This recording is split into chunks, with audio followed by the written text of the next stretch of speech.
6, 1865, here along and around Sailors Creek, not far from Appomattox, there was arguably 3 of the most important battles in our Civil War history taking place.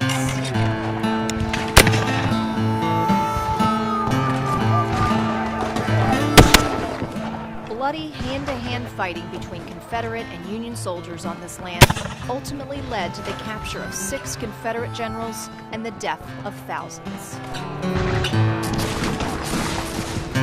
It was the 72 hours before the end of the Civil War, and it's here at Sailors Creek Battlefield Historical State Park where that history comes to life.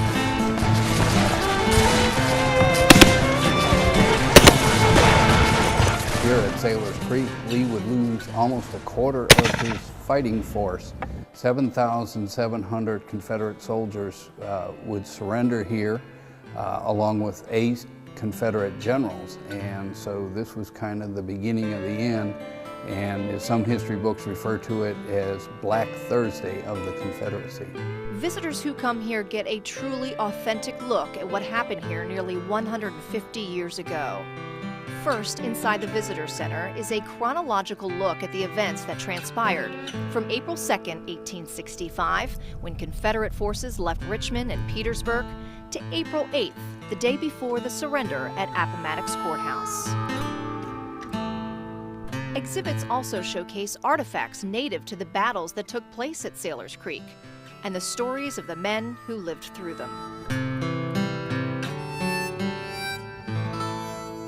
Those stories can also be experienced here inside the Overton Hillsman farmhouse. The home was used as a field hospital to treat injured Union and Confederate soldiers during and after the battles. Today, it's a museum where visitors can see what the home looked like during this key battle. You can still see the bloodstains on the floor near the beds and the makeshift operating table.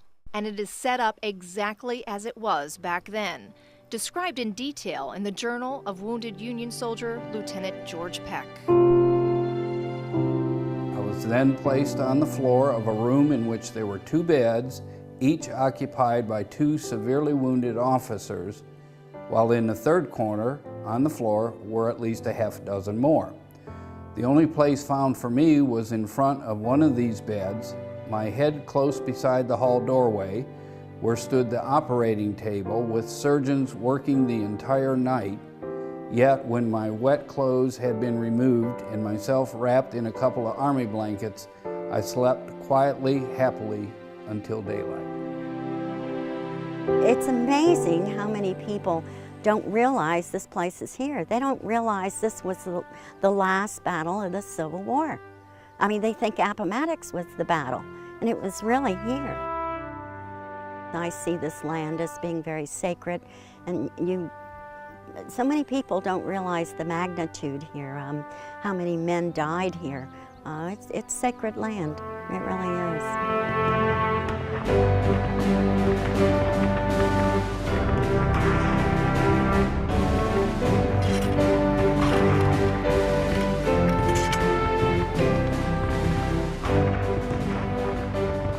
Part of the experience here at Sailors Creek is to actually walk the hiking trails where some of these battles took place.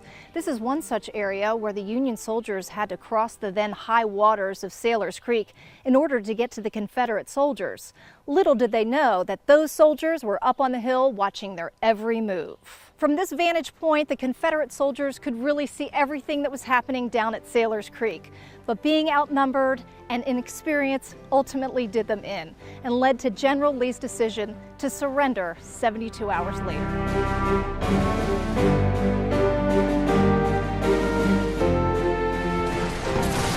As the battle was culminating, Confederate forces that were retreating from the battlefield were crossing Big Sailors Creek, and General Lee rode to a high ground overlooking that.